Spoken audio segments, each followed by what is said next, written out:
What's up? What's up? What is up? Another Friday, another opportunity to get together and record the Ball Hog Sports Talk, the place where sports, business, and entertainment collide. Today's episode is going to be another episode in the long line and long catalog of epic episodes. This will be another one. Today's episode is going by the title of Marching to a Different Beat. Marching to a different beat. As we see that the calendar is now moving in supersonic speed, we're already getting to the end of March. And you know, end of March means March Madness. You know that the end of March means that the NBA players are playing a little harder because the playoff picture is becoming clear. What you might not know is that the women's game has taken off in terms of Final Four and what we've seen on that side of the bracket. What you might not know is all of the baseball highlights that we had yesterday. What you might not know is all of the things that will come between our stories, because that's what we do in the Ball Hog Sports Talk. We're going to tie it all together. So stay tuned. Make sure that you have never been a part of the experience that is the Ball Hog Sports Talk. Pour you a long or big, a tall, that's what we want. A tall glass of coffee. A tall glass of coffee. Make sure you fasten your seatbelt and get ready to go. With that, let's go. Wake up, wake up, wake up, and stay woke. Because this is the Ball Hog Sports Talk with your boy, B. Brown, ESQ, a.k.a. the Ball Hog, a.k.a. the Mouth of the South. You know what it is, That's what we're doing. Go in now. I might have hit the button. Sometimes that happens. So we don't gonna get the whole song. That's how excited we are to get into today's show. People have been telling us we got to shorten that up a little bit. We just shortened it. Shortened it up that quick. Look, this episode, and I'm looking down because I'm sending it to a few people. This episode is going to touch on a few things. It's going to touch a few nerves. And every episode does, but this one especially, man, because when March comes to an end and we start getting ready for these new seasons, there's a lot of sports that are like bundled into one. So sports business entertainment is going to have an exciting review through the Ball Hog Sports Talk this morning. You know how we do it. The whole crew is in the building, and we start from the middle coast. We start from the coast that is sometimes an hour behind. We start from a coast that I don't know if he's there right now because the sun is looking good and beautiful. Kind of bright. But we can't say where he's at, undisclosed location.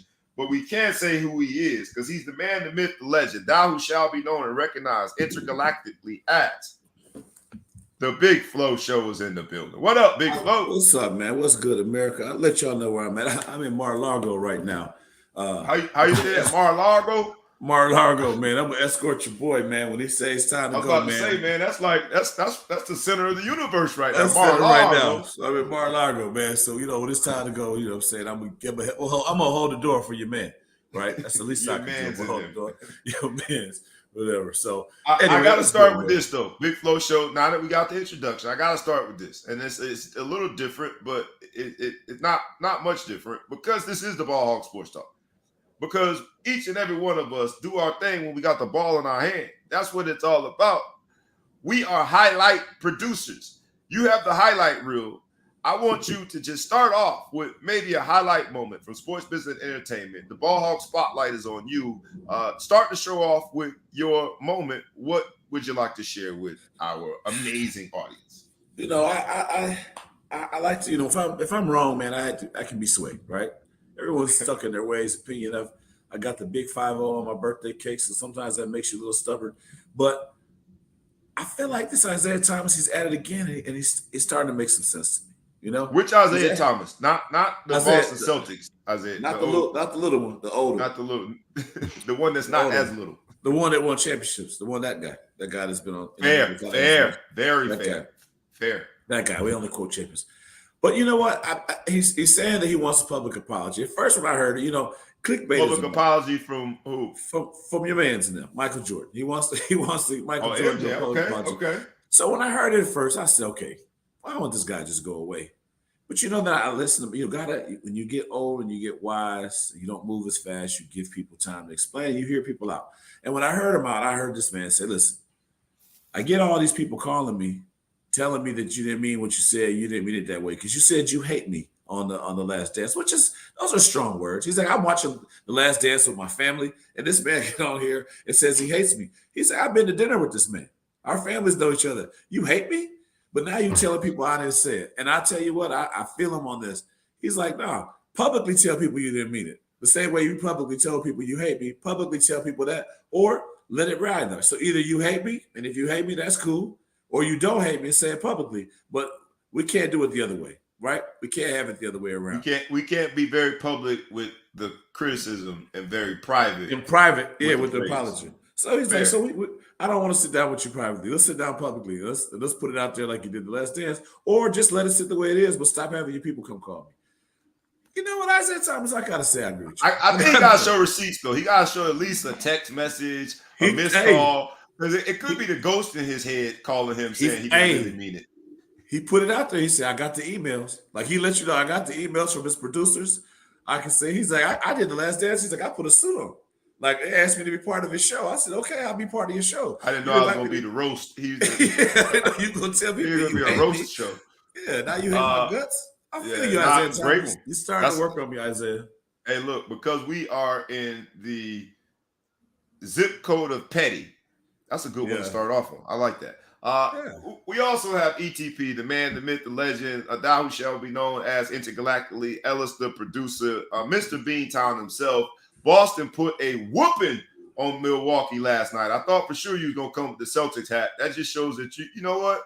You are all right guy, man. You ain't going to put it all in our face like that. But we want to both say hello and pose the same question to you. The Ball Hawk Spotlight is on you. Give us something, the audience something from sports business entertainment to start the show off, whatever you find interesting enough to lead off with. ETP, what's up, my brother?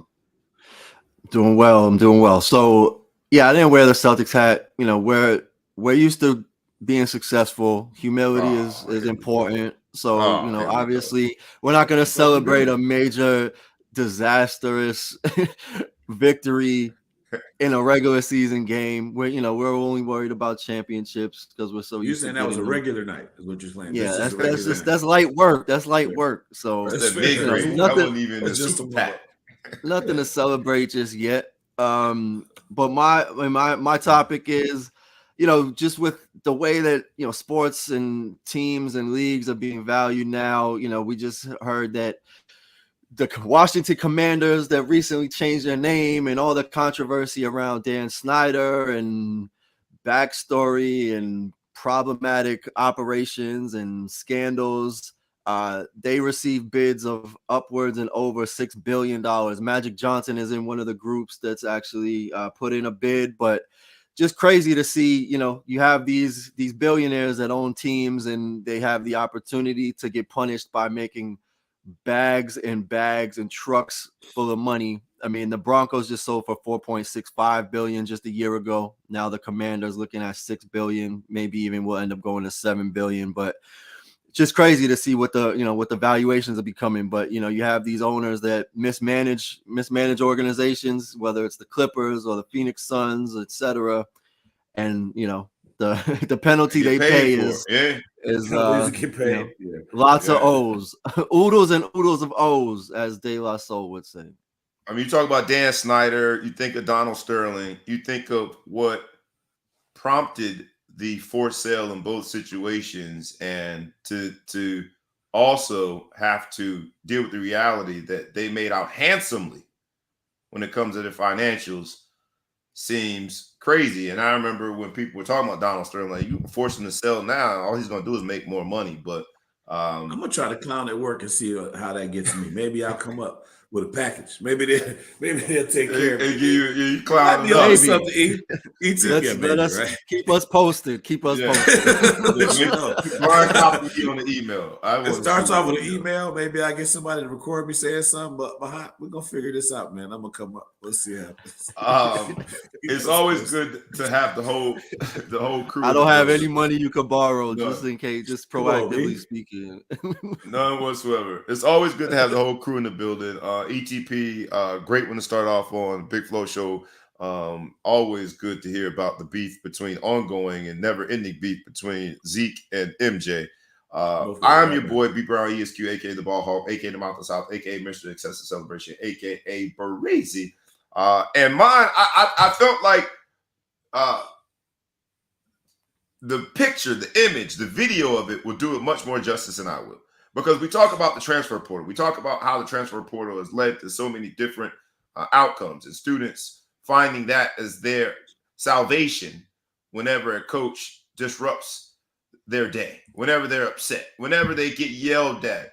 Man, coach yelled at me. Are you hurt, son? Yeah, I got hurt feelings. And then all of a sudden they're in the transfer portal. We talked about it ad nauseum, but this to me is the ultimate transfer portal story. The new coach, brand new coach from Providence. He's taken over. We know Providence coach went to Georgetown. Shout out to him. Good luck to him. But Kim English being the new coach, young coach, up and coming in this whole college basketball world, decided to go to a gym late night. He saw one of his players that was in the transfer portal, and instead of trying to convince him with all of the statistics of how the transfer portals don't necessarily lead to better opportunities and outcomes, and instead of trying to convince him with the amazing academics of Providence, he did what basketball players should do. He did what they did in Love and Basketball. He said, I'll play you for it. And this I'll play you for your heart moment was for all the marbles. The stakes were, if I beat you, you got to get out the transfer portal and stay here at Providence. And now that I've set it up, let me go ahead and show it. What an amazing moment. What an amazing, amazing moment. Promise you it was. Let me pull it up first. Sorry. I know, right? I'm messing up the whole thing. But I got it. Stick with me here. Stick with me here. Stick with me here. With that, here I go. All right. Bear with me. Bear with me, y'all. You know, we have prepaid internet here at the Ball Hawk Sports Talk. Right? We got a Patreon account. Very so comfortable. Whatever he wanted. Very comfortable. Whatever he wanted. Very comfortable. He missed a lot of shots. I won. He missed a lot of shots. I won. Tell him, who won? First of all, who won? 4 dribbles when I went and dunked on you. Did you dunk it? I went and dunked the ball, and he called 4 dribbles. It's a 3 dribble limit. 1 dribble hezzy, 2 dribbles to the rim. It's Jersey legend. Look at that, Jersey legend, bro. That's real. That's real. Look, 620 in here. Real. 620 in here. All I'm saying is, Fire Nation, we came in the gym on a late night. He was hooping. I said, play me one-on-one to get up out the portal. We played one-on-one. Hey, I'm going to say this. What a great story, man. For Ball Hawk Sports Talk, those are the type of things in sports we like to see. I want that. Friar Nation, I know he's speaking to you there, but he was speaking to all of us when it comes to sports. Friar Nation, you got a good coach on your hand. If your coach is that competitive, your coach is willing to put on those shoes and tie them up and play one-on-one, that's how you get a young man to stay. Love the story. And that then leads us to some more basketball. I love hearing about the man saying 3 dribble limit. You know, oh man, you got to be careful when you mess with old people because we put rules on you. All right, only 3 dribbles. He want to make sure he take all the athleticism out of it. I can stay with you for 3 dribbles, but right. It's that 4th dribble. So that's the one. Shout out Bryce Hopkins, my son's old teammate, the star of the Providence basketball. Played with him a few years as a kid, man. Great kid out there. I don't know if he's coming out this year, but shout out to Bryce Hopkins. Shout out to him, man. This episode, let's hop into it because it's called Marching to a Different Beat. And marching to a different beat, like you said, you gotta be careful of old heads. We talked last week about the reclass, and I celebrated another birthday. I am the big 4'6" now as of Sunday. Yeah, I'm getting up there. I'm definitely closer to 50 now. But in getting to that age, I woke up the next day and my whole side was just hurting. I hurt myself sleep. I don't know how I did it, but I did it. And it prompted me to think about, as time goes on, right, as we're racing through this calendar year, today is the last day of March. The speed of life, right? Because I wake up older, I'm marching to a different beat, walking a little slower. But you start to appreciate things differently. You start to recognize just how short life is. We're at the age now, a lot of our friends are facing illnesses and they're getting major surgeries. And unfortunately, a lot of our friends in our age group have buried their parents. And so we're marching to a different beat in the sense that how we appreciate life. And last week's episode about reclass, at the end, it was really about the reclass of me going from, there's two classes of people when it comes to basketball. Those who can dunk and those who can't. I'm glad you brought that up, my friend. Yes, that's why I brought it up. We need to reclassify you to the finger roll. No, because I think you will not. My dunk and Ball Hog Sports Talk family, I'm mentioning it here because I am on the hook for it. I will dunk the ball within the next few weeks.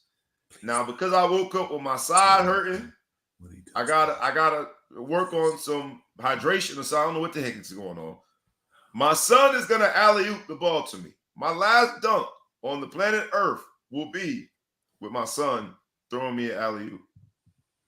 So I ain't ready to it happens this time. You've been holding this for 2 years. I didn't think he could make the pass. Now I know he's ready.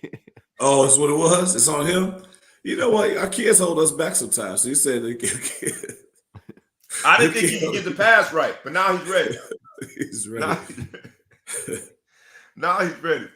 But this marching to a different beat, topic-wise came up, man, because it connected us to the reclass. At the end, my thesis was do what's right for your child. Do what's right for your family. And this week, marching to a different beat, we're going to talk about just some things that happen in sports business and entertainment that forces you to identify your beat and stick to it. Don't worry about what else is going on around. Before we get into the sports business and entertainment, I just think it's only right. Because where we're not marching to a different beat in this country is the tragedies that we're seeing in communities across this country. We're seeing tragedies because of gun violence. The gun laws haven't changed, and we're still marching to the same beat when it comes to these tragedies. And just so for the city of Nashville, for the country that keeps dealing with these tragedies, for the families that have to bury, 3 9-year-olds. There were 3 staff members, all in their 60s. I think one was 60, one was 61, one was 64, all in their 60s. People that went to work that day to protect our future, which is absolutely our kids, that because of this gun violence, they were taken off the face of the earth. And so when we have tragedies like these, we want to make sure we recognize and acknowledge them by way of a moment of silence, which I will do now. And then we also want to make sure we learn from them, which after our moment of silence, we'll talk briefly before we move on. So let's take a brief moment of silence for all of the people that were impacted, all of us psychologically, but more impacted. Some people were impacted even more in terms of their families being ripped apart. Let's have a brief but meaningful moment of silence for those 3 precious 9-year-olds and the 3 staff members, the 60-year-old people who were unfortunately killed in that incident.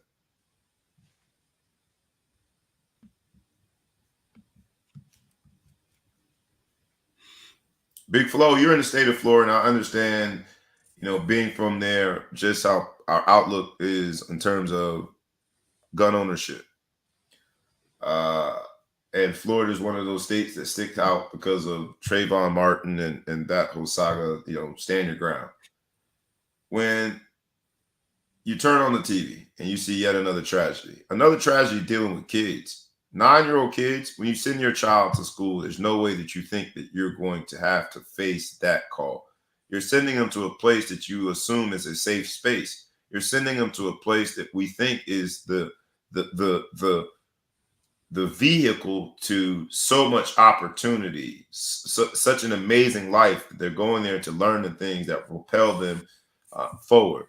And instead, in communities across this country, sending your child to school could be sending them literally to their deathbed.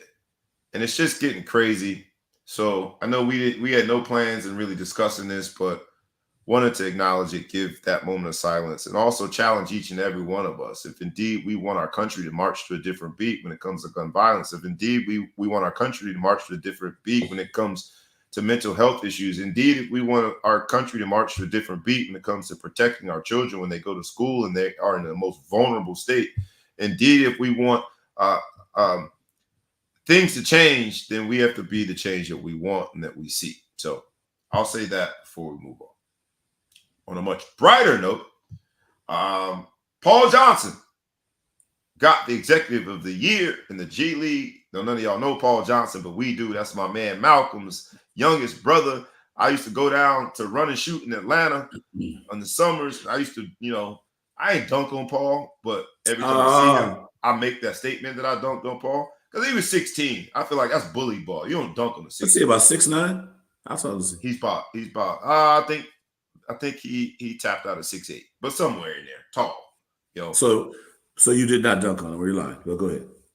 But when he was 16, now you gotta remember, this is summer when he's like 15, 16, he's only like 6'3", 6'4". You gotta judge the validity of someone's statement by how hard his head leans to one side. When I would like your additional questions and how you were exposing. You know what I'm saying? When it leans like this, you're asking for some forgiveness in the factuals. But that's okay. But we do celebrate him. We celebrate him because he was the Executive of the Year. Shout out to Paul, man. Good family, the Johnson family. And shout out to the Sacramento Kings. First time they made it to, while Paul got Executive of the Year for his work in the G League with the Stockton Kings, the Sacramento Kings in the NBA made it to the playoffs. They secured their playoff spot. And Sacramento ain't been to the doggone playoffs since High Top Phase was going, man. They ain't been to the playoffs in a minute. Cross colors were still hopping. Remember cross colors? You know what's crazy? It's crazy because when they started the season, I guess Mike Brown or whoever it was, they brought in this whole idea of light the beam every time they win a game. And there were jokes like it's going to be dark in Sacramento all year. And now they're going to the playoffs. It's crazy. It's a good story, but people definitely doubted it. My two observations are this. One, the West is so competitive right now that you have to be a 3 seed with 6 games left to say, all right, we definitely are a lock, right? And you're all the way to 3 seed. You would think maybe down to the 5th or 6th seed would still be a lock, but it's not. And two, the seeding doesn't mean anything because none of us can imagine them getting out the first round of the playoffs. Like they made the playoffs. Wait. Only because it's Sacramento. And this episode of Marching to a Different Beat, they've been balling, man. They've been balling. You got to give it to them. They have been balling. All I had to say to you is load management. The seedings mean 0 at this point. The Suns have been the top seed forever. They never win. They do care who the top seed is. I think the last top seed to win. Sacramento in 6, first round. Let's go, Sac. I mean, we already know the Lakers. Do we need to talk about the Lake Show? Because they're coming back. We talk about that next year with a whole different roster. You don't think they're going to make it? Did you see how AD? I think he hurt himself. I think AD hurt himself when he don't you try, see, that's what these people do, man. You trying to take the Sacramento Kings moment. I am. Because their moment is over. This is the last time we're going to discuss the longest playoff drop across all major sports. And now I'm trying to give them their ball hog moment. And you're going to rip it from them. Talking about LeBron. They've had a 25-year playoff drought. They've had one Gatorade. Now you're trying to call them hydrated. They're not hydrated now. They just had a sip. They're no longer completely dry. But this is the last time we will talk about, the first and last time we will talk about this basketball team on the Ball Hog Sports Talk. Because Chris Webber was still popping the last time Sacramento came. Like he was top. Chris Webber was one of the top. They were interested with Chris Webber was there. C Webb, don't talk about C Webb. C Webb was balling. Vlade Divac, them years. So I'm hoping that they do well. And I'll say this: that now leaves the Jets with the longest playoff drought across all 4 sports. Do you think they march to a different beat this year if they get Aaron Rodgers? Yes or no? As long as he doesn't send out pictures of his genitalia to the people on the staff, I think it's a good look for them. I think it's a good pickup. First of all, get his ass out of there. Get him out of there. Let's get him out of there. But I think it's a good look for them. I think they should pick him up. This is the longest negotiation for. Is he free agent or is this a trade? Not the trade. He's a recluse in a dark room. That's what he is. I don't know what Aaron Rodgers is. He's in a league of his own. That's what Everyone says it's a done deal. Then do the deal. Like, why are we waiting? Yeah, time kills. I'm in sales. Time kills all deals. The longer we keep thinking about it, something might happen. Yeah. I don't know. I think what might happen is Lamar Jackson. That's a whole nother topic. ETP, do you think the Jets march to a different beat this year? Aaron Rodgers is he's the play caller. He's the one on the center. They had a young roster. They had the offensive player of the year, rookie offensive player of the year, rookie defensive player of the year, young roster. Can Aaron Rodgers get it done? Does the Jets franchise finally march to a different beat and make the NFL playoffs this year? I think that's going to be determined by if the Patriots go crazy and end up pulling off the heist of the century and signing Lamar Jackson. If they don't, then I think the Jets are going to walk in. I mean, it's a tough division, right? It's like the craziest thing is that the Patriots are potentially the worst team in that division coming into this season. So it's going to be tough for them to make the playoffs. They got to go through Miami. They got to go through Buffalo. That's 4 games alone right there. So we'll see. And to your point, while they might be preseason, the Patriots might be projected fourth of the 4 teams. It's still Bill Belichick. So you got the other 2 games in that division are versus arguably the best coach of all time in the NFL. But I say they do it, man. I think the Jets march to a different beat. Do you see that working out with Lamar and Belichick? I don't see that working out. It doesn't seem like it. Because he's not worked out with. He's coached some guy. I think Lamar Jackson, in terms of a player and his relationship to the coach, there are no issues. In fact, he's not a system guy, man. He's an ad-libber, and I don't think that fits well with Belichick. He's more like a system guy. He doesn't have any. Look at all the years. We really haven't had big names on the offense. He had Randy Moss for a couple of years. I think he had Ocho Cinco's there for a hot minute, if I'm not mistaken. But he doesn't really have big name guys. I mean, Tom Brady was nobody when he became somebody there. I don't know. I have a hard time thinking that. I think that Lamar Jackson plays too loose for him. I don't know. But if it worked out, I don't want to see them. All right, so let's look. I plan to save this for later, but let's just have it now. Since Lamar Jackson topic came up naturally, organically, marching to a different beat. He being in this particular sentence, that he is Lamar Jackson. He has marched to a different beat from the very beginning. Didn't hire an agent.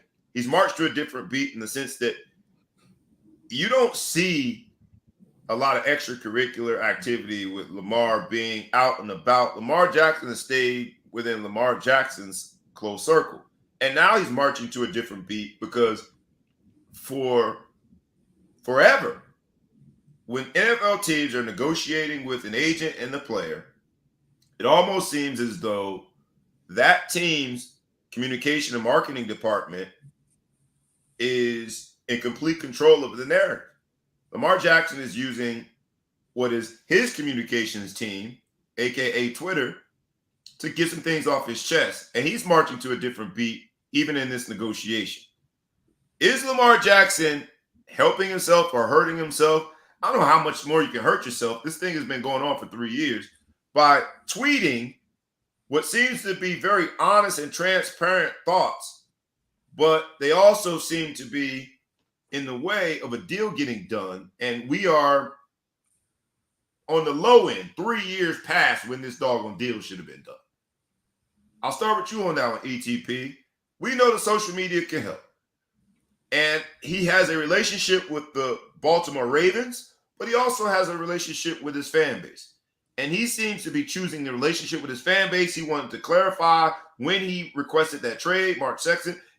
He wanted to clarify where things stood and what he's asking for. He wanted to clarify and protect some of the people within his camp. And he's using Twitter to do it. And at the same time, it seems to be explosive. It's very explosive in terms of the relationship with the Ravens. Is this the way to go about it? I don't know. At this point, I don't know if there is a way to go about it. I mean, he can't. He's painted himself into a corner, or they just have it has broken down. It's, you know, it's hard to really sit here and be like he doesn't deserve the contract, or he does, you know, whatever the case may be. We don't know exactly what the behind the scenes of it is, but requesting a trade does nothing. There's the franchise tag on him, so it's not like that creates anything new. It's Non-exclusive. just Non-exclusive franchise tag. non-exclusive, right? But at the same time, it's not like he can't talk to teams, or teams can't make some deal where they can offer him something. I think at this point he kind of has created more complexity for himself than it's worth, because this should have gotten worked out, a couple years ago, right? And Right. Ultimately, at this stage, I don't know that there's anything he can do other than if he ends up getting an agent that will negotiate some deal and he's willing to. I mean, at this point, it just seems to me you do less years, fully guaranteed, right? He's looking for long-term, fully guaranteed. And, the entire league has basically said that the Deshaun Watson, contract is essentially one and done. It's not happening anymore. It was a mistake, and none of us are going to commit to that ever again. So as a result, I think his only option is a shorter contract, fully guaranteed, but it sounds like he wants long-term, fully guaranteed, and all of the ownership of the entire network of the organization of the NFL is not interested in giving it to him. So, AKA the mob. They the mob, man. That's how they rolling right now. This is collusion. I say this to you. You're right in terms of the relationship between long-term and guaranteed. You're right in terms of the Deshaun Watson contract being the outlier. My challenge is this. All week I've heard the two numbers that have been thrown around, or the numbers that people are sharing, are the numbers of games he did not play over the last 2 years. They're sharing the number of times his season was cut short because of injury. They're not sharing that, he had a 91.1 rating last season in the games he did play. They're not sharing that he threw for over 2,000 yards last year with the wide receiver core that might not be a top high school wide receiver core, some high schools, especially mine, right? What they're not sharing tells me that the speculation that collusion might be a part of this, it just seems to be crazy that we're talking about someone that earned the top prize in all of professional football. The MVP, if you look at the list of people that have won that award, that's a very unique group of people. Like, very unique group of people. And it seems as though when it comes to Lamar Jackson, we are dismissing, by way of this negotiation, we're dismissing his accomplishments. We're dismissing his impact on that offense and that team. We're dismissing the fact that he has been the model citizen on the field and off the field and ain't gotten no trouble, been the guy you want to lead your locker room. Every player says it. You see players speaking up for him in ways that won't get them cut, but there are players going to bat for him right now. And yet, Lamar Jackson is being painted very differently over the last 2 weeks. Big Flow Show, I go to you. Is Marchin to the right beat? Yeah, but sorry, I just want to bring it back to real quick, and then sorry to jump in, but to bring it back to the valuation on the teams, right? So, the NFL has historically said we're not guaranteeing contracts because we can't guarantee that they're going to play, right? Because of injuries, because of all these things, but they have the money. Like, nobody's going broke to pay them the money, but salary cap and all that. But Lamar Jackson, the narrative is continuously being he's stubborn, he's impossible, but it's kind of exposing when you look at the valuation of the teams and then the purse strings being pulled and not willing to pay guaranteed money. You start to see the tension between, I think a little bit of hypocrisy in the process. Fair. Yeah, I mean, I think that definitely adds the valuation of the teams too, right? You're in a place where the labor is you're not encumbered. I just saw someplace where Kenny Griffin Jr. is the fourth highest paid player on the Braves. Right now, he's the fourth highest salary. And he's how long has he been retired? Because they still are the encumbered Reds. with Deferred Ken compensation. Griffey. Yeah. was it the Red? I got it wrong. I'm Yeah, sorry. he I'm played not for a baseball guy. Cincinnati. But whatever, he's the fourth highest salary on the team right now. Like he hasn't played in how long? Because of the deferred contracts. So like when you start looking at the value of these football teams, when you only have 8 home games, that's why, because they don't have to pay these, they don't have all this debt on their books and do whatever. But I mean, time value of money. Lamar Jackson is doing making him a great disservice by not doing it. Maybe he's trying to pave the way, but I don't think it's going to work. One thing I think is interesting. Arthur Black came out the other day and was talking about how he missed like so many games the last 2 years, and there's no way. Arthur Blank being the owner of the Atlanta Falcons. Atlanta Falcons, sorry. Yeah. He came through. You'd think, after having Michael Vick, who's, did a lot for him, that, maybe he'd be a good landing place for him. But why isn't that tampering? Like, if you come out publicly and you make a statement about a guy that's like in negotiations, the NFL will say you're doing some tampering, whatever. But if you can come out and say, I'm not interested in him because of the XYZ, aren't you kind of tampering the other way around? Aren't you kind of putting a stain on him? Aren't you making other people say? Especially when the tag, non-exclusive franchise, especially when the tag, by definition, is dependent upon the market set by other teams. Yeah, and that's what I don't like about the conversation around Lamar Jackson. Like, in a weird way, we know Donald Trump was indicted this week, and a lot. My issue was never with some of his behavior. It was just like, it was just so brazen and in your face that I felt insulted. And this is the same way I feel about this negotiation with these owners and these disclosures about who's not interested. I feel like it's so brazen and in our face. It's like, dude, we're not dumb. We see you. Like, you do realize we're watching all of this, and we can put the pieces together and read between the lines. We're not dumb. And I think that's the point where Lamar's at, where he's frustrated, where you're not just going to have the narrative and control it on your own without me saying something. And for that reason only, I like that he's marching to a different beat. No, I'm going to use Twitter, a place where he's not there often. Lamar Jackson will never be accused of abusing social media and being irresponsible on it. If anybody has earned the right to use a platform to be transparent and be honest with their fan base, it's been Lamar Jackson. So I just don't like that these owners, I just feel as though, like, yes, you're a billionaire. And I know the world tells you that when you get to a certain amount of wealth, you're untouchable. But don't treat me and my thousandaire self, don't treat me like I'm dumb. I see it. It's right there in front of us. I see it. And so that's just where I'm at with Lamar Jackson. But I hope the best for him. I don't know if either one of you have last word before we move on. Lamar Jackson saga, both seem to be marching to a different beat because Lamar Jackson is fed up, but the owners seem to be marching to a different beat too, in the sense that an MVP caliber player that shows his impact on the team, that is playing a position that has been protected from a negotiating standpoint and always had leverage, especially when it wasn't a brother from Broward County and it was some white boy from pick a place in the country.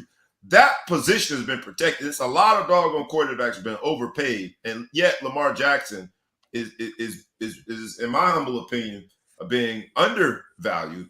I'll give you guys last word on it before we move on. I just hope Green Bay doesn't pick him up. That's all I got to say. Stay your ass out the NFC North. We're getting rid of one. We don't need to bring anybody else in here. We got one killer down. Let's just leave it at that. Great question coming from our audience. It gives me an opportunity to do two things. My brother, Love Dog. What's up, Love Dog? What's up, Q? Good to see you, brother. Thank you for your support. With his comment, which is asking us, have we discussed Final Four yet? We have not. We're getting to that right now. It reminds me to tell our audience, please like, comment, share, tag a friend, tag a foe, tag anybody you know, and please subscribe to both our YouTube channel and our podcast. It's the Ball Hog Sports Talk, where sports, business, and entertainment collide. They absolutely collide because it's a bunch of businessmen, 3 of us. We get together and we discuss sports in a very entertaining fashion. So please help us by just liking, commenting, sharing. It won't cost you anything, but you'll be doing a world of favors to us, for us. So let's hop in, because we're marching to a different beat too. We're marching to a different beat in the sense that we're getting to the end of March. We're marching to a different beat in the sense that March Madness is at its climax and at its peak in terms of viewership, in terms of interest. But we're also marching to a different beat because in both of the Final Fours, there has been sort of a shift, if you will, with significance and importance and attention. Once upon a time, the women's college basketball world, that Final Four was just sort of a hanger-on to the men's Final Four. This year, the viewership for the Iowa game, where you got say again, Iowa versus Louisville. Yep. Iowa versus Louisville, but you got this sensational basketball player, Caitlin Clark from Iowa, who has been an amazing scorer. But at one point, the viewership that they held for a while, and I'll mess up the actual numbers, neither here nor there. Most of us don't understand the viewership numbers, but the viewership numbers were better than any regular season NBA game. We're marching to a different beat when the world finally comes around and sees it my way. 2.5 million viewers. 2.5? Yeah, 2.5 million. Mm-hmm. We're marching to a different beat when the world finally comes around and sees it my way. I've been talking about how amazing women's college basketball is, forever. I finally convinced y'all because I hear Big Flo, you talked about, you watched Caitlin Clark. Now, the Notre Dame women's basketball team lost a tough one to Maryland. The young lady there, Diamond Miller, was dominant. Diamond Miller's from Jersey, and she'll be a top 5 pick in the WNBA. Sensational game. I watched it while on a flight. Unfortunately, we came up short. But Caitlin Clark has taken it to a whole nother level. The bar has gone up. Caitlin Clark, just so y'all know, is the first player. Notice that I didn't make it gender specific. She is the first player ever in college basketball, March Madness history, to have a 40-point triple-double. In the Big Ten, she became the first player ever in Big Ten basketball to have a 30-point triple-double. And what is her gift? What is her reward for all of these amazing accomplishments? She gets to play South Carolina tonight. That is on a 1,000,000-game winning streak. And I'm rounding up slightly, but barely. They've been winning so long that I don't remember when the last time they lost. So the game is getting exactly what they want. They're getting this amazing, formidable score playing against a defensive team that is well coached by Dawn Staley, that is on a winning streak, that is matched by almost no one. When you look at what they've done over the last 2 years, this is a new beat. You better believe I'm gonna be tuned in tonight. I'm watching both games. You got Virginia Tech, LSU. LSU being the 3 seed, Virginia Tech being the 1 seed. That's at 7 p.m. And then the game that every sports person, you ain't got to be no basketball person. If you like sports at all, if you've ever picked up a basketball, you better tune in tonight. At 9 p.m., Caitlin Clark is taking on South Carolina Gamecocks. And I'm hoping that the viewership breaks every record known to mankind when it comes to women's basketball. We are marching to a different beat. And we're going to get into whether or not NILs had any impact on that. But Caitlin Clark is officially a household name when it comes to basketball. I'm happy to see it. We know South Carolina has been a household name in terms of a team when it comes to women's basketball. What do you think happens tonight? Is Caitlin Clark I don't know what I want to call her. Like who was as magnetic on the men's college basketball side? There's been very few people that have been this magnetic. Going to be a great game. Big Flo Show, I'll start with you on this one. Since you were a little slow to get to the party when it came to I was slow. I've been hearing about her, and I thought I had seen her before, but then when I saw her, I realized I've never seen her before. So, you know what I mean? I'm like, oh, damn, I ain't never watched this girl before. She looked pretty good to me, but, South Carolina is a well-rounded team. They don't have a single player that averages more than 16 points, and they've been dominating. So a lot of times you think of a game like this to be a showdown between two great stars, but now it's one person versus a team, and that never works out well for the one person. Otherwise, King James would have 11 NBA championships because he's the. I digress. But anyway, I think she's going to go down. She's going to put up some major points. It's going to be a valiant effort. And then she's going to be at the bar watching the game on the championship, watching. No, you're Final Four. Yeah, she'll be at the bar watching the championship with her homegirls. She only needs 18 points. She's going to get those. 18 more points to be the to supersede Megan Gustafsson for the Big Ten record for points in the season. And so I think she will win it, and she'll then surpass the other Iowa legend, Megan Gustafsson. I think that's how you pronounce that. But I do think that it will happen in a loss. ETP, Caitlin Clark. Caitlin Clark. It's the name that is on the tip of everybody's tongue. It's the name that is the highlight of all basketball. Not no Steph Curry, not no LeBron James. This is Caitlin Clark time. It's the last day of March. Notice that we talked about women's basketball before we talked about NBA. Caitlin Clark, what you got to say, baby? I think we're going to see if she's really the truth. I mean, the South Carolina is a team. I mean, they're undefeated. They don't have to rely on one player. They got the best player, one of the best players, the one of two best players in the country right now in Aaliyah Boston, and she doesn't actually have to have a great game in order for them to win. They have, Cardoso, the other, big. They got Cook, who's can drop buckets. Like they just are so stacked. They like we talked about last week. They basically have taken the throne from UConn as the powerhouse. Iowa just they live and die with what Caitlin Clark can do, and and South Carolina's defense is so strong.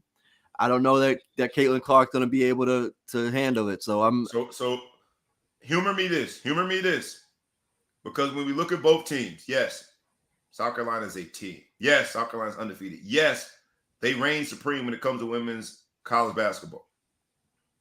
If you look at both teams, you got to admit that Iowa is noticeably white. South Carolina is noticeably black. Caitlin Clark pulls off this doggone win tonight somehow, some way. Somehow, some way, Caitlin Clark. Don't let her get like another 35-point triple-double. And they dethrone the queens of South Carolina. They'll give her an endorsement from Popeye's Chicken if that happens. If she does that tonight. Yeah. I said it. I own it. I said it. She not getting a triple double. She might get some points, but she'll get that's about it. She's gonna go on. Win with Caitlin she'll get Clark, some points. A 2-piece of the biscuit. A 2-piece of the biscuit. But let me say this, and I'm teeing this up to say if that does happen, I wouldn't bet any money that I really needed on it. I would bet the money that I was going to spend recklessly on it just because of the odds and the return on investment. Scared money don't make no money. I would bet that money, not the stuff that I needed from the mortgage. But if it happens, hypothetically, it then leads to this other conversation about name, image, and likeness. Because 2.5 million households tuned in to a women's college game. 2.49999 were tuned in just to watch Caitlin Clark. If you look at Caitlin Clark's NIL deals, she's got deals with the big boys, the big brands. Buick don't mess around. She's making sizable amounts of money through her name, image, and likeness deals. She's got not one, but because of the COVID year, that's another thing I didn't talk about last week when we talked about reclass. The entire college landscape is reclass with the COVID year, but I digress. She's got possibly 2 more years.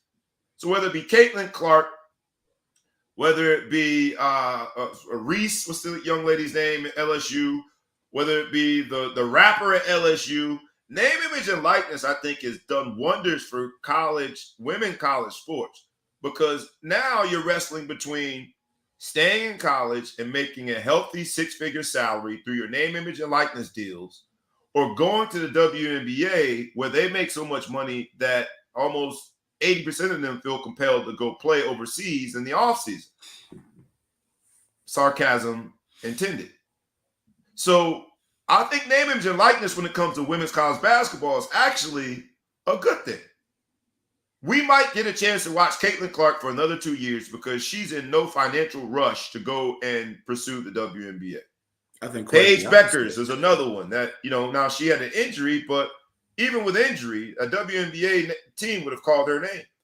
But because of what she's making, name, image, and likeness, she's one of the first huge deals that we celebrated on the collegiate level. I think it's going to increase the overall quality of players that stay in college and play on the women's college basketball, and then women college sports in general. The highest paid name, image, and likeness athlete across all genders is the very, very beautiful, I'll lead it with that, young lady that is a gymnast for LSU. And we've talked about her on this show. So I'll start with you on this one, ETP. You're a brand guy. You've negotiated these deals. And you're looking at these deals now and its impact on college sports. It's just amazing to me that someone like a Caitlin Clark, a first person ever, any gender, to have a 40-point triple-double in a March Madness game. At one point, you think, oh, man, she needs to go to the league now and take advantage of that. But in 2023, oddly enough, it has me thinking, nah, she needs to stay and really get paid on her name, image, and likeness while in college. What say you with name, image, and likeness and a different view and perspective of how it impacts sports? I'll start with you on it. I mean, it's a very simple scenario. We're talking about, I mean, it'll be interesting to see what the ratings are tonight for South Carolina, Iowa. But when the last game that Caitlin Clark played in rated higher than any NBA game this season, that obviously goes for it's probably exponentially greater than any WNBA game potentially ever, right? So ultimately, for her value in NIL and her brand value is all about how much exposure, how much media coverage you're going to get. And her going into the WNBA as a rookie, she'll get, what's that? It will be a pay cut. Yeah, it'll be a pay cut. You'll be your rookie salary, but also not even just a pay cut, but you're reducing the value of your brand because you're not getting as much media coverage because one, March Madness is one of the biggest, if not, as far as a month-long spotlight, not to mention what happens throughout the regular season for college, women's college basketball. You don't get that.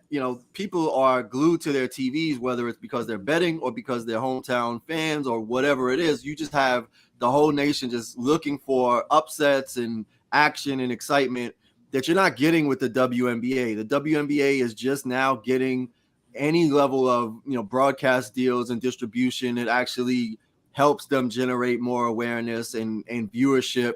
So it would make, I don't even need to really do the math for it to make more sense for her to stay in school and leverage all of these brand deals and be essentially a household name that has the leverage of the NCAA spotlight, where the NCAA makes almost all their money off of March Madness. So they're invested in that. They're making sure that gets the most publicity, the most sponsorship, the most distribution, the most investment. And if you're the top talent in that landscape, why go and then start at the bottom of, the smaller league that still isn't even profitable? I asked you a similar question, but a bit different, Big Flow Show. I see you're rocking. Initially, I thought it was a Notre Dame shirt. I saw Under Armour. I didn't realize Northwestern was Under Armour as well. I kicked this same question, but switch it up a little bit to you, and I say this. Your son is a Division I, Big Ten wide receiver. He is now at this point where, stay with me here on the hypothetical, he's got to choose between $500,000 of name, image, and likeness that he would get going into his. Don't ask me tough questions. Or leave early and go, because I want to highlight that it's unique to women's college basketball or women's college sports, right? Because you're now his advisor. You're not his agent, because hopefully maybe he takes a Lamar approach, and you're his agent-like person. You're his advisor. Mhm. And you're wrestling with this decision. Do I tell my son go pursue his dream and play in the NFL, or just from a fiscally responsible, financially prudent strategy, do I tell him to keep getting this money that is not contingent upon how many catches you have? There is no, that I've seen, there is no performance-based clause in most of these name, image, and likeness deals. What do you tell him? He's got one more year of eligibility. This has been his dream forever. And I think, because I don't know what you're going to say, but I think your answer is going to show the difference between the college landscape and the men's and women's side. What say you? I guess the question is, does he have a degree in this scenario? You would complicate it. You egghead. I can't stand you, Notre Dame. Let's say no. Let's say no. Let's say no. But he's close enough where he can go take classes one summer. We'll say no. Okay, so no degree. What round is he projected? Projected top 3 rounds. He's got to go. No question. Projected he will get drafted for sure. He could have 2 years left on his degree, because the last I heard, the colleges aren't closing down, right? Have they been closing schools? There's a colleges today. No, they doing well. Business booming in the college. Business booming in college. Business booming.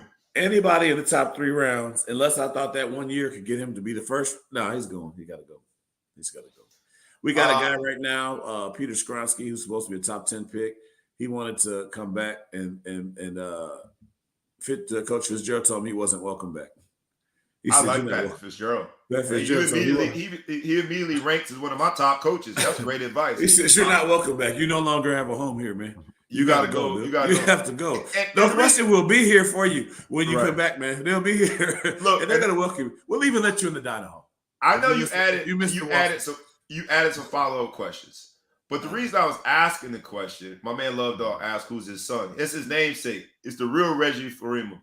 The real Reggie Farima, please stand up. Yeah, he's on Northwestern's roster, not this guy you see in front of you.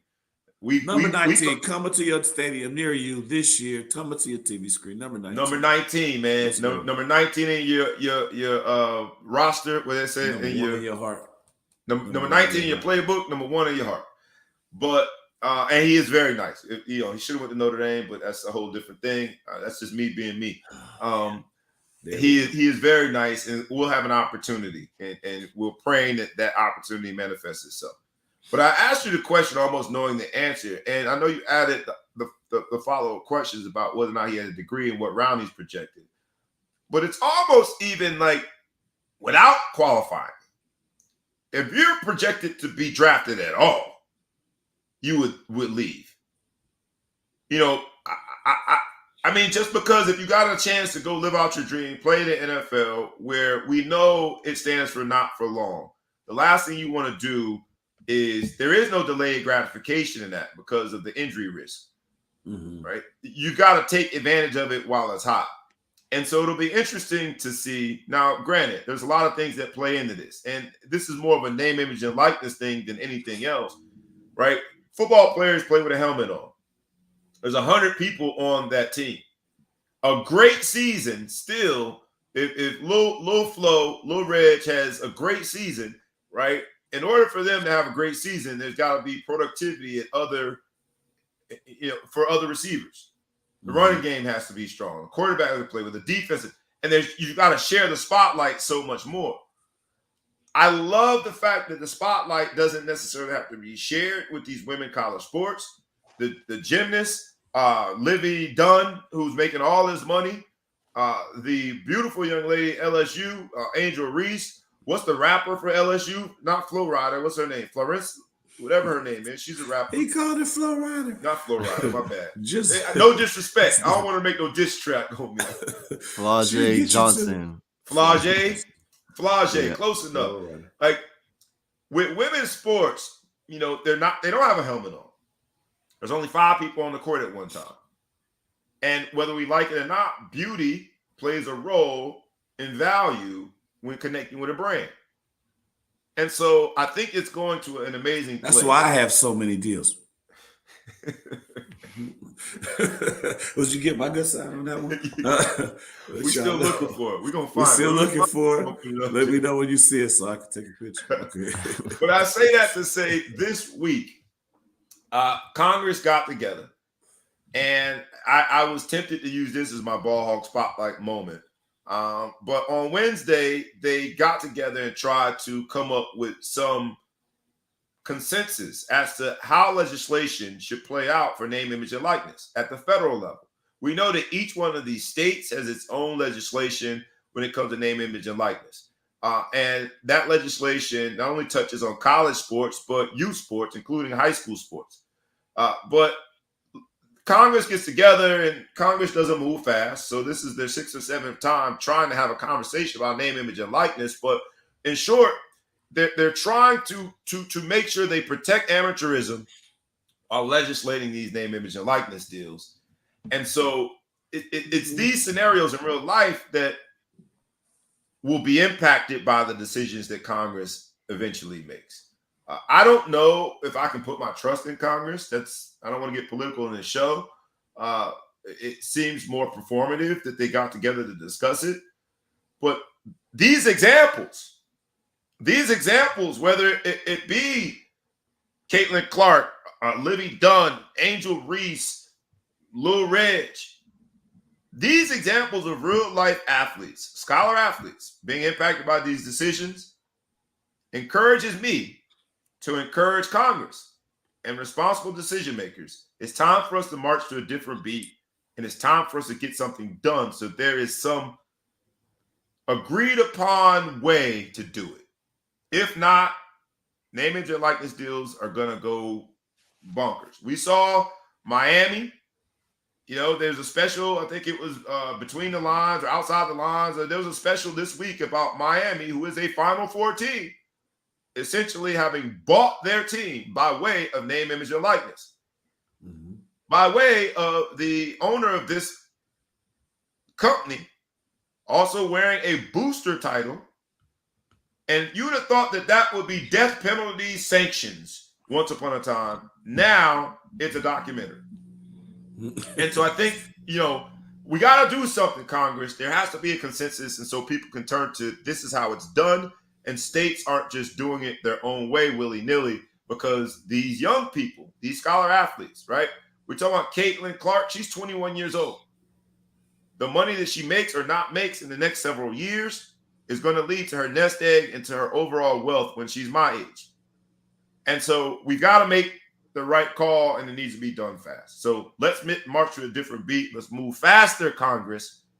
So, but what needs to change? I mean, at this point, what needs to change? What needs to happen? I mean, I think what needs to happen? Like, people are getting paid.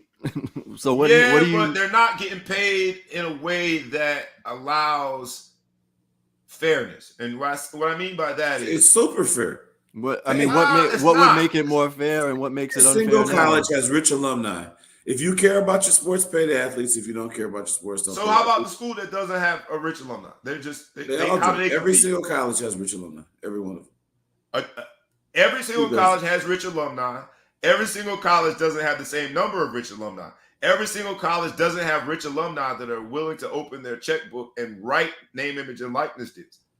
So what I'm saying is the way they're doing it now, state by state, leads to, I don't want to call it unfair. Was it fair before? It's capitalism. Before the players were getting paid, was it fair before? Because not every school can afford to put a $100 million facility or $100 million stadium. Not every school is going to have major TV deals. Not every so it's never been fair. So now the unfairness is just trickled down to the athletes getting to benefit from some of this unfairness. That it's been unfair for all the schools. So now we're going back to this conversation's argument about what's not fair for the school. Excuse my English, fuck the school. I mean, at the end of the day, come up, pay the money. The University of Miami said it's this important to us. They've sucked at sports for a while. They used to be the U, now they're whatever. And now they say, all right, we're willing to put up and we're going to put the money where that should go, right? Because people have been buying stadiums forever and the teams still suck. And they've been putting all this other stuff in this stuff. Now they put the money where it should go. And the players that come in, they got a Final Four team. Pony up. Well, I've said forever that the NCAA, or by way of Congress, maybe the real topic should be the institution should be paying these players. They found a way around that with third-party payers, the brands that are doing these NIL deals. So, to a certain degree, I agree with you. Where I disagree with you is in the past when the discrepancy was the facilities. My stadium is better than your stadium. My football office and my my football wing of the athletic department is better than yours. To me, like as an athlete, I can ignore that because there's a prize in there that Notre Dame did. They went on this mystique and history and all of that. They couldn't compare facility wise to some of the other schools, and it still worked. But now you're talking bottom line. If I go to this school, I'm gonna make $300,000 for signing my name. If I go to this school, they're gonna shake my hand for signing my name. It's just I think there's a little more to that. So what you're turning out to is why this again becomes more fair is people have been illegally doing stuff and vilifying athletes and vilifying people, but guys got like Reggie Bush getting a car and doing different things. So people have been getting paid for years, but it's been tax man hasn't gotten their cut. People had to go shady stuff, embarrass the family, doing all kind of weird stuff. Well, people have been paying forever. Now it's fair, and you can just pay.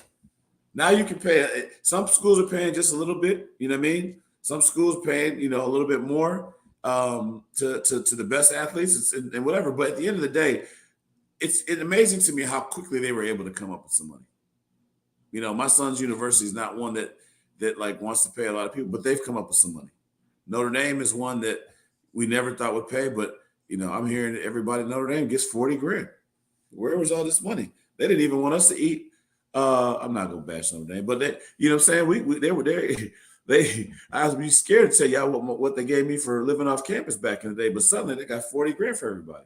So there's money around for these schools, and the top schools are going to stay the top schools. Some people are going to buy their way to the top, which God bless them for that. If they want to invest the money they're tired of being a little dog and they want to invest money. They're not taking money out of me in your pocket to do it. So anywhere how you want to spend your money is fair. It's all crazy. I hope everybody becomes a millionaire. Love Dog says, and I appreciate it, in his comments says, it's free market. The players have been jerked forever, so let capitalism do its due. Yeah. Coaches and the NCAA are not fair, so let them eat. And that sounds kind of like what both of you are saying. Maybe I'm just old school, man. I mean, that the point is quick fun fact, stat, whatever you want to call it. In a lot of these schools, so in some of these states, especially in the southern states, the highest paid public employee in the entire state is the football coach of the major university. Right. Like that's been for years, right? And so I guess the question around, again, like fairness is the only difference is now the talent has the opportunity to be compensated, but like nothing's changed, right? Like to your point, it's not like, Jackson State got a game on ESPN, but it's not that like every team, every organization, every program is getting equal media deals, equal distribution, equal merchant, all of these things. So it's at the end of the day, it's the same amount of inequality, but at least the talent is being or has the opportunity to be compensated. They're not getting money out of the schools, but they are getting money indirectly out of the schools. So in some respect, that's actually more legitimate than them just saying, look, we're not paying you. You got to go to the brands or air conditioning company or whoever to get money.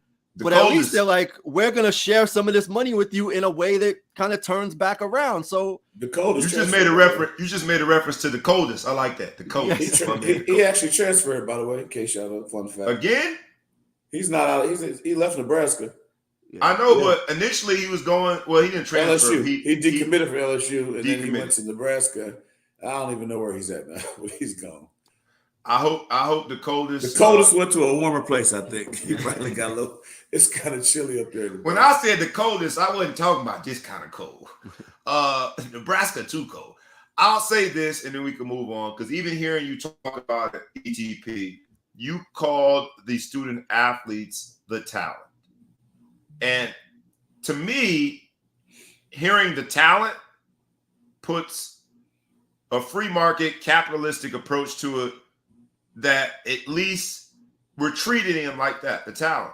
Whereas pre-NIL, you arguably could have called them the property because they were making all of this money for institutions and not getting anything from it. So I'll accept that as a graduating but I will say, I'll say the value of an education 30 years ago was not as distant to what the value of the sports business was back then as it is now, right? Like the amount of money being made off sports in comparison to a college scholarship is miles from what it was in the 80s or the 70s or the 60s. You know, the media deals, the sponsorships, all the industry of sports has exponentially grown.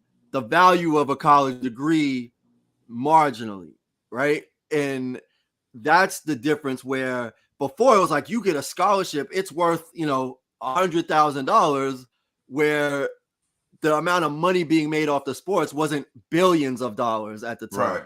Right. And so now the disparity is so huge that it's like, oh, so you're gonna give me you're gonna give me housing, and you're gonna give me a quote unquote education that you're gonna prevent me from actually going to get, because I gotta travel and I gotta practice and I gotta train and I gotta do all this stuff and focus on the work while you're signing 9-figure media deals and you have your own network and you're selling my jersey and you're doing all of these things, making all this money off me, and I get the equivalent of a couple $100,000 a year.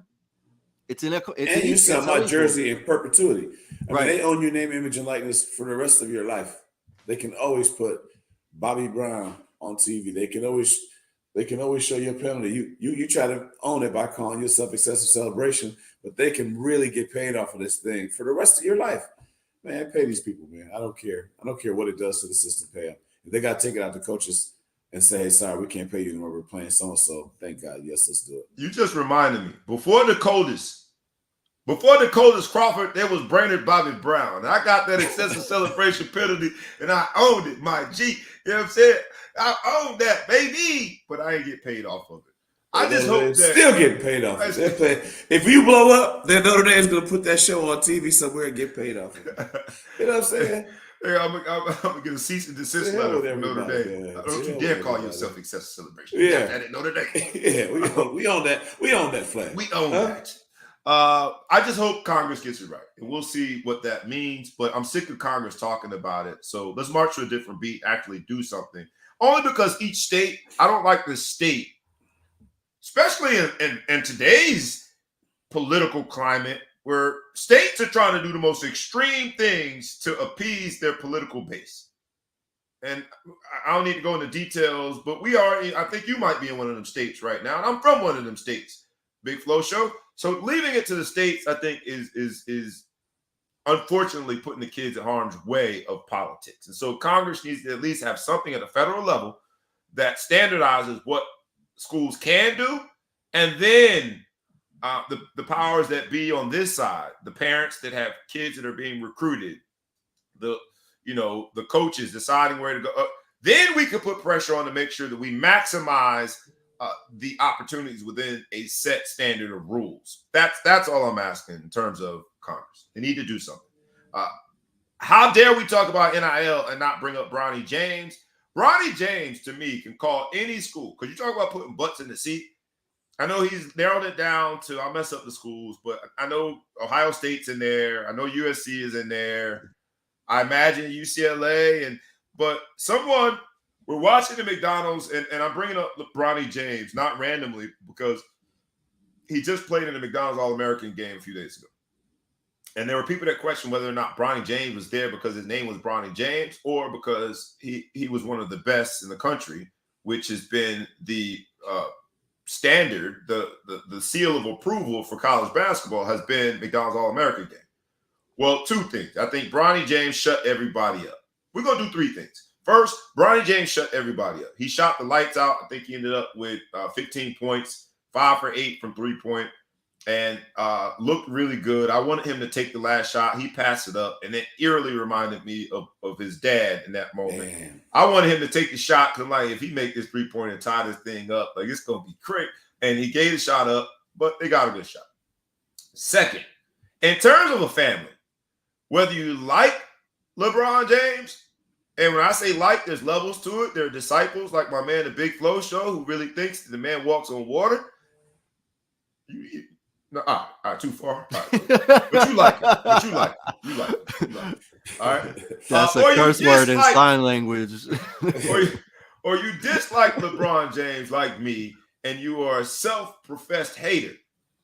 Regardless of where you are on that spectrum, to see this young man, now a grown man, grow from being in the public eye since he was 16, 17 years old, navigate all the choppy waters of an NBA career, championships, legacy, this, that, and the other, have a family within that time, and still somehow, some way, at least the optics of it, grow into a great dad and a family man, you got to celebrate that. It was cool to watch, man, to see him and Savannah and Bryce watching Bronny. It was just like, this is look, we lost the Cosby story.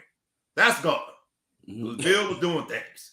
This was the closest thing to the Cosby show. I'm like, yo, that's beautiful. Beautiful.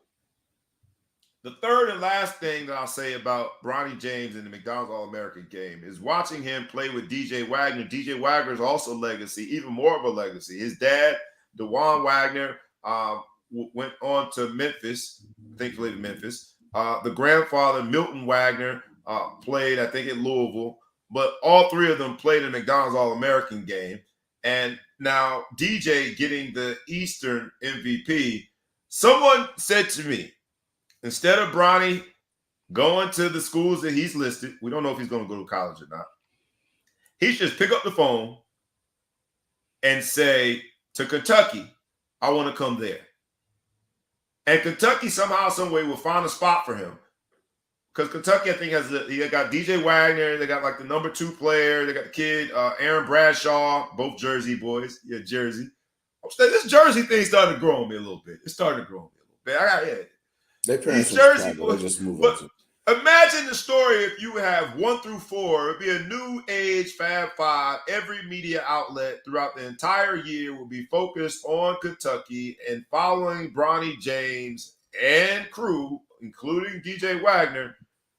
You can't get any better than that when it comes to name, image, and likeness, value, the exposure and the eyes that will be on you, the NBA scouts that will be at all the practices and all the games. And it made sense. Full circle, it all is based on the value of that name, image, and likeness. His value right now, his Q score as incoming college freshman, triples anybody else's value. He'll make at least $7-8 million in name, image, and likeness deals alone next year. And so all of that, from a McDonald's All-American game to see LeBron James, and it's just it's a really interesting time to watch these legacy players create a name for themselves. And shout out to Bronny James, because he did exactly what his dad did. Now, his dad had a spotlight back in early 2000s, but even the spotlight has grown significantly because of his affiliation, because of who his dad is, because of his name. And I think he handled it beautifully and went out and performed well. And how dare we not acknowledge that in the Ball Hawk Sports Talk. Shout out to you, Bronny James. What's the rookie minimum now? Rookie NBA minimum. Hold on, dog. Don't go that far. I'm talking about Jersey has more talent than Florida. We ain't doing that now. I mean, the way you were just jocking Jersey, I was wondering where you were from. I said it was growing on me. Is there a Broward County in New Jersey? I didn't know where you were going. I didn't say I was no trader. I said it's growing. I don't know. You were really claiming for a minute there. My man lives in Jersey. I say he's still claiming Boston. He's not tripping. You were over here juking. Getting there. Man, I didn't know where you were talking about this Jersey. I'm from South Orange, by way of South Bend, by way of South Florida. That's what I am. Go ahead, man. So my question is, okay, if he makes $7.2 million and this kind of stuff with his NIL. Like, I guess, he's going to keep his endorsements if he goes, but kind of bring it back to the Iowa girl. He's a much bigger star for college basketball than he's going to be in the NBA. I don't think he's going to be a big deal in the NBA. The young lady from Iowa is so the minimum rookie salary is basically $1 million. He's going to make $7 million in college. He might need to go to college for 17 years and sit there and play there for a while because he's always going to be this big, huge. He's going to go in and ask for a COVID year. Hey, I know COVID year. I'm going to apply for I had COVID. I got COVID. He's going to prove he had a positive test. He's going to get a COVID year. Just like this young lady.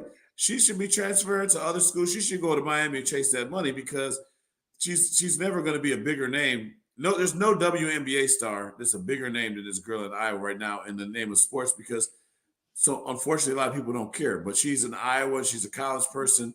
There's no other pro teams in Iowa. Let's go see it. This is a big sideshow. Milk that. Bronny James, $7.2 million. Once you got to go with the big boys and they take the handcuffs and you're no longer LeBron's son with this potential.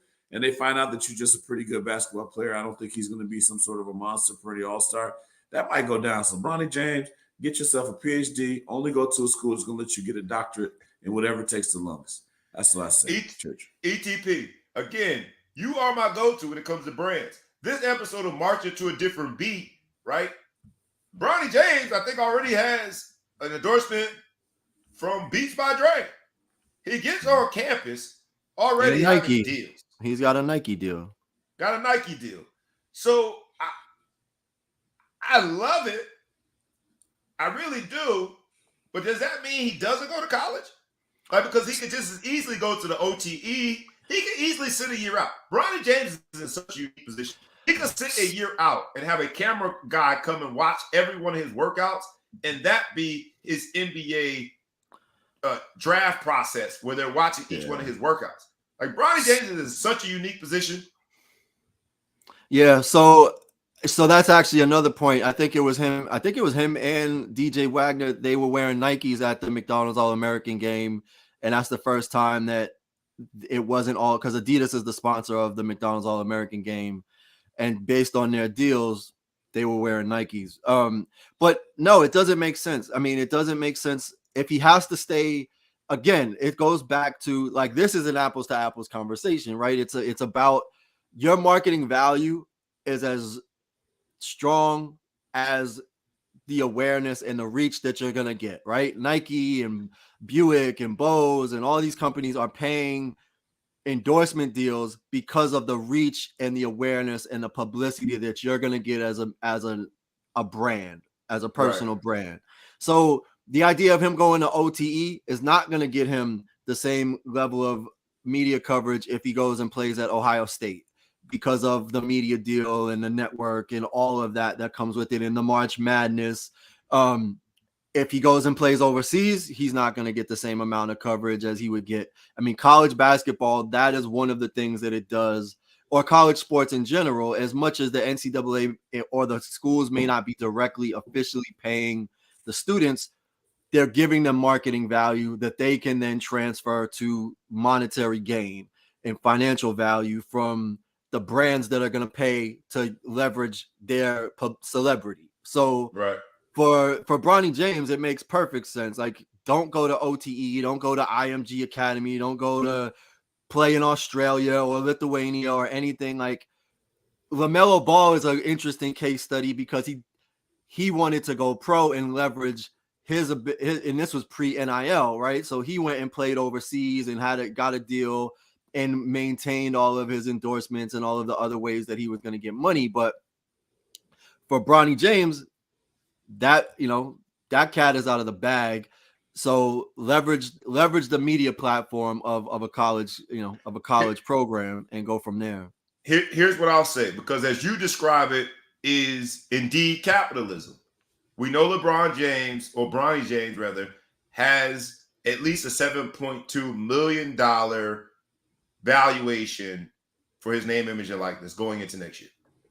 And the way you just described it says that Bronny James gets something out of it too. He capitalizes off of the media deal and the exposure and takes that brand and makes sure it's his house on it. You also mentioned LaMelo Ball and the JBL that LeVar Ball was trying to institute was based on basically that value that was LaMelo Ball. We thought of it from a capitalism standpoint, and I like how your take there. How about we scratch that and think of it from an entrepreneurialism standpoint? To hell with capitalism and this exchange for an exchange. Why couldn't someone like LeBron James execute more fully on what LeVar Ball was trying to do with LaMelo Ball and the JBL and center around him? Like that's all I'm saying is like, in what sense? What point is your value too high to even sacrifice the stop in college? Why not do your own league? You could get, a few other players, whatever the case might be, and start something, because the only rule is he's got to be, a certain age and have to be 1 year removed from high school. So he's got 1 year playing with the Chech's money to do whatever he wants to do. And who better than LeBron James to be the vehicle to get that done? I'd love to see him do something on the entrepreneurialism side versus be powerful and have a lot of leverage and take advantage of the capitalism side. In what sense? You're saying LeBron should start a pro-am league, or what do you mean? What do you mean by that? I mean, Bronny James being the center of any pro-am league means that there's going to be media deals, there's going to be attention, there's going to be talent that you can attract. And I think what OTE has done is they've been sort of the guinea pig to test that middle market. I don't want to go overseas. I don't want to go to college. I'm in this hybrid space, and OTE has tested it. But what OTE does not have, they don't have a cash cow like Bronny James. Mm-hmm. I mean, it just seems like for what? He's already. He's going to make 7.2 million. Sorry, you're rich. Bron is rich. Like, what do you? Okay, you look at LeVar Ball. Like, he's making a name for his whole family based off of his kids do whatever. They came from nothing to something. They didn't have NIL or whatever. LeBron is a good billionaire. We have, you know what I mean? So now his son's billionaire. Is that a defined term? A good billion. It's somewhere between a skrillion and a babillion. So somewhere in there, brilliance. So he's a billionaire. And I mean, it's like, why do all that stuff? Like, why go through all that stuff? Just go let him go to college like everybody else. He's going to make his $7.2 million and sink or swim. Find out if you can play and he can make it to the NBA or not. All this sounds like you're trying to trick somebody. You're trying to make his own league and get this thing and build this hype and do all that. LeBron got a championship to win this year. He don't have to be worried about all that type of stuff. Oh, what? And he's all. He got a championship to win this year. Yeah. He don't have to worry about all these making these leagues. And LeBron's already. He's already embedded himself into the current infrastructure of sports business as well as the peripheral. I mean, he signed a lifetime Nike deal. He's got ownership in multiple professional sports teams that are already established within multiple leagues. Like, pickleball. He's not. What's that? Pickleball too. I'm saying pickleball. I mean, he's got a media company. Like, he's benefiting off of the installed infrastructure of sports as it turns out, and he's being compensated handsomely in all capacities, right? He has ownership of a soccer team, he has ownership of two baseball teams, he has ownership of a hockey team, he has he's invested in pickleball, which is probably the Bitcoin of sports. But all of that aside, it's like he wants to own an NBA team. Like, he's not looking at it entrepreneurially in that sense. He's at a level where, how do I gain true power broker control in the existing infrastructure of entire sports landscape? So the idea that he's going to go out and like start a big three with Ice Cube or something like that is just that's a lot of heavy lifting. That he's at a higher altitude, and the amount of money that he can exponentially gain from these investments that he's making now, it doesn't necessarily even make sense for him unless it was a personal endeavor on his part to say, I want to create a athlete-owned league or do these things, but his son is benefiting. Like his son's numbers are a directly correlated with LeBron's success and LeBron's business relationships and LeBron's status and celebrity. Like Bronny James, I mean, DJ Wagner is not making a fraction of what Bronny James is making. And DJ Wagner comes from a legacy of basketball players, but they're not LeBron James. Right. I'll say this and I'll leave it alone because I think you painted a picture where it does make more sense to just take advantage of the opportunity that is college. But you know how the rich get richer, man. I think that this idea, look, we're going to make 2 offers here at the Ball Hog Sports Talk. First, Lamar Jackson. If you need representation, call us. We got you. Second, LeBron James. If you want to entertain developing this company, where it be a portfolio company, and you take this hybrid space and create something that young athletes can turn to, just call us. We got it. But in the meantime, you're right. Bronny James probably going to go make that $7.2 million on any college campus. He could go to Bethune-Cookman and turn it around. It don't matter where he goes. He's going to have opportunities. So we shall see. Let's get to this. We should change the title of the show to Going There because you just keep trying to just be reaching, right? Yeah, that's reach. That's 2 shots and possession. He could do what Ed Reed couldn't do. He's going to turn it around. He's going to get the buildings and everything. But Ed Reed. I hope Bronny makes it, man. He got a lot of pressure on him. If not, he go probably. Bro, he shot the ball, but he has a lot of pressure on him. But you got to think in that moment when so many basketball purists questioned whether or not he belonged at the McDonald All-American game. All the greats that have worn that jersey, all the eyeballs that were tuned in, Dad on the sideline, he shot the ball like he's carefree and like he belongs. And I think, I don't get to see a lot of Bronny James because Sierra Canyon, like while they were on TV a lot, still a high school. Seeing that on national television makes me think he's going to be just fine. I watched them play live, and they played against the state champion they beat the state champion out of Illinois last year. Mm-hmm. And he played with the freshman that's at UCLA. I can't remember. He's also you're talking about the kid who cut his hair. The kid whose mama dated Drake went to the baseball game and all that kind of stuff. Yeah, I know you're talking about. Anyway, he's from Chicago. We played against him a bunch of times. Bailey. Right. Yeah, Amari Bailey. Amari Bailey, yeah. That's his name. Yep. By the way, every time we played Amari Bailey as a kid, we beat him. So anyway, but Amari Bailey and him played, and Bronny played the same way he played in an All-Star game. He shot a bunch of threes. He probably made about the same thing, about 15 points. The funny thing is with his game is, I mean, he took second in the dunk contest, so you would think he finishes more at the rim than he does.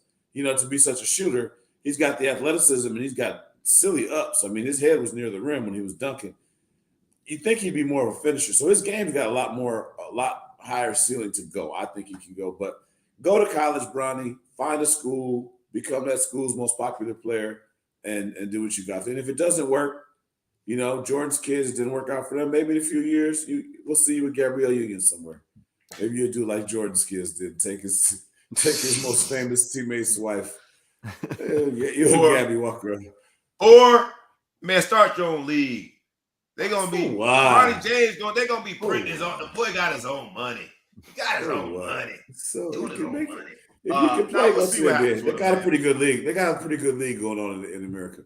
They got a pretty good league already. That college basketball thing is its own version of a good NBA league. is a pretty good league too. It is. Let's hop into some NBA, man. But we are rooting for you, Bronny James. In terms of marching to a different beat, man, shout out to you, man. To watch you literally grow up in front of the entire country, not even entire country, entire world, and do so the way you did. Shout out to you, man. Good luck in the next step. And congratulations on a great performance in the McDonald's All-American game.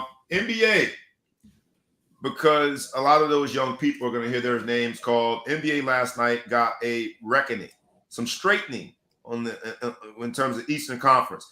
Everybody was ready to just hand Milwaukee the Eastern Conference title. They were the foregone conclusion to represent the East in the NBA Finals. And Boston's like, not so fast, my friend. Not so fast, my friend. Boston at one point was up 50. What? Up 50. Ended up winning by 41 points. And I know Milwaukee has to say all the right things. Oh, well, it was on the heels of a back-to-back, second game of back-to-back. Oh, it's just one of 82 games.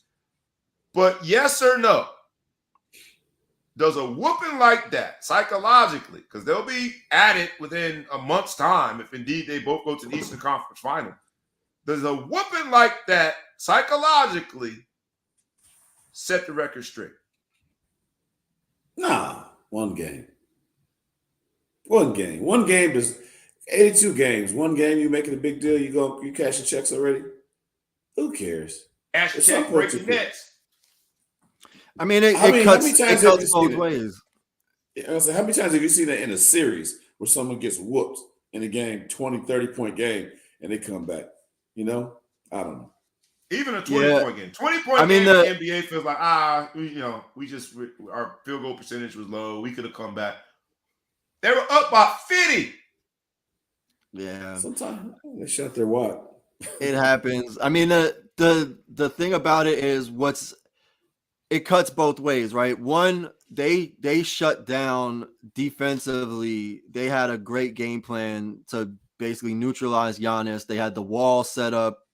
That's basically what just allowed them to go on their run. And then obviously they, everybody on the team, on the Celtics, can shoot threes.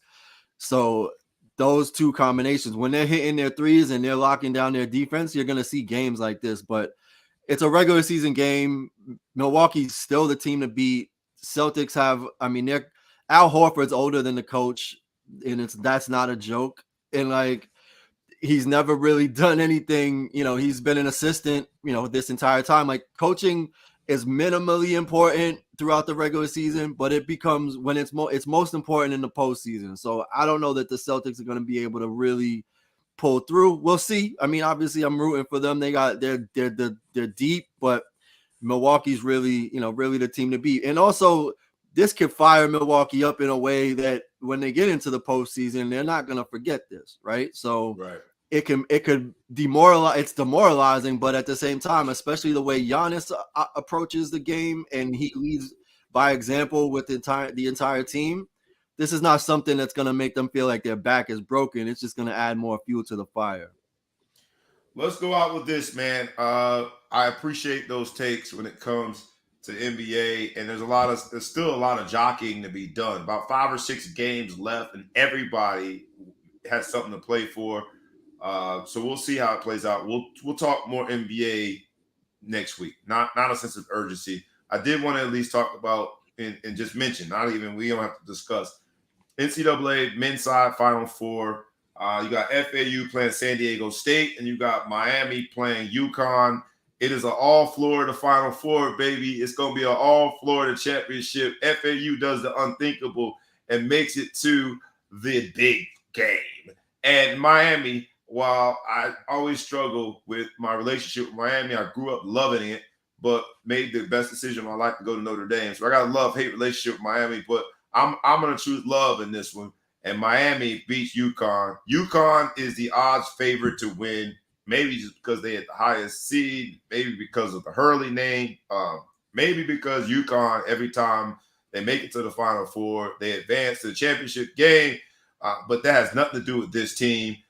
Quick answer. I want it right off the cuff. Start with you on this one. ETP, Final Four men's side. Who you got winning it?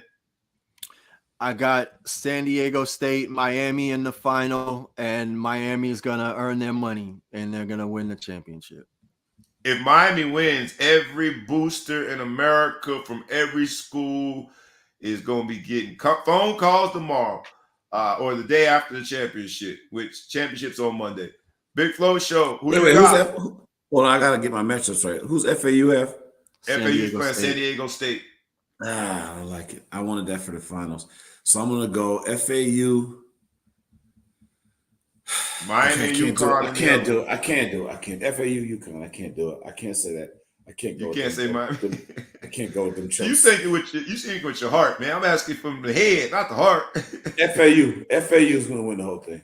FAU wins the whole thing. Wow. If so, man, I'm flying. That would be wild. That would be wild. I'm just disappointed that there's no way it can be FAU, San Diego State. I love when people are just like, well, I love that.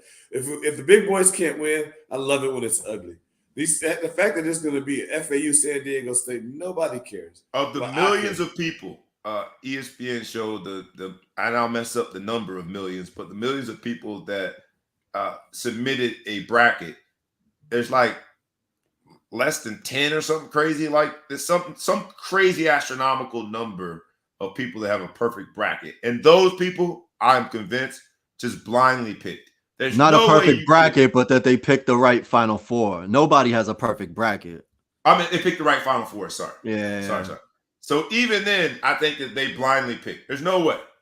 There is no way. Or they just have no idea about sports. They just picked it because they went by the best mascot or I don't know, places they want to visit before they die. I don't know what it is, but there's no way you picked that and you have any clue. Or you filled out 39 brackets. That's one of the things. I don't know what that name is, but whoever our YouTube viewer / listener is, that's a virus.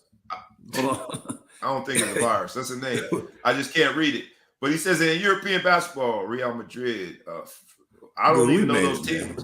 But the fact that we got European mentions, European basketball, the Ball Hog Sports Talk is taking off. We appreciate you following and listening. Please continue to support. And even in Europe, I say these things. If anybody knows how to say the name on there, say that. Even in Europe, Europe, give you 2 free tickets to the live studio audience of the Ball Hog Sports Talk. If you can say the name, Europe, man.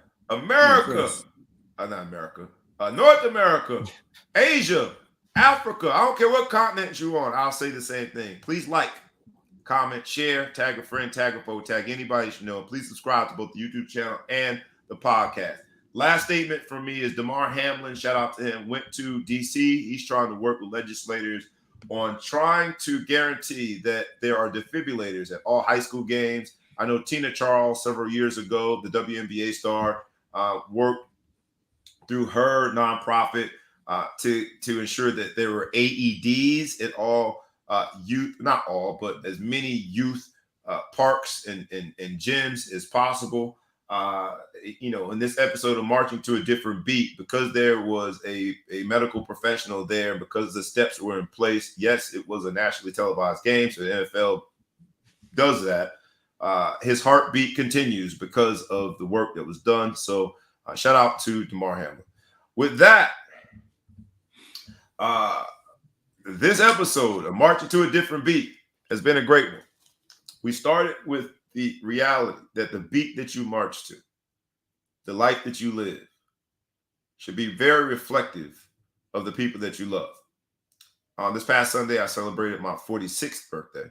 I'm not one of those people that post my birthday. I don't have it in Facebook. I don't post hey, today's my birthday.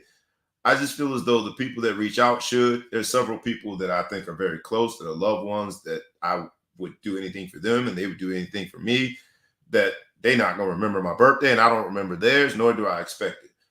I'm saying that to say this. In this life that we live, make sure that you are true to yourself, that you look in the mirror and you surround yourself with people that love you, because those are the people that really matter. Make your decisions consistent with those principles and values that are reflective of the ones that you love. Everything else is noise. This episode, Marching to a Different Beat of the Ball Hog Sports Talk, was brought to you by Excessive Celebration. We're much more than a party. We bring experience to your event. More importantly, it was brought to you by guys who really love sports business entertainment. It's where sports business and entertainment collide, because businessmen get together to discuss sports in an entertaining way. My name is B. Brown ESQ, a.k.a. the Ball Hog, a.k.a. the Mountain South, a.k.a. Mr. Excessive Celebration, a.k.a. Breezy. I am proud to have done another episode. Proud that you guys will help us get this to other people. Proud to look forward to next week. In the meantime, enjoy, especially the women's game tonight. Y'all better watch them games. Tune in. Let's break the record for women's college basketball viewership tonight. Tune in. 7 p.m. the first game. Virginia Tech plays. Virginia Tech has LSU. And the second game is the one that everyone's waiting on, Iowa versus South Carolina. Tune in. Enjoy your weekend of basketball. Enjoy your family. Enjoy marching to your own beat. Enjoy the show. We is out.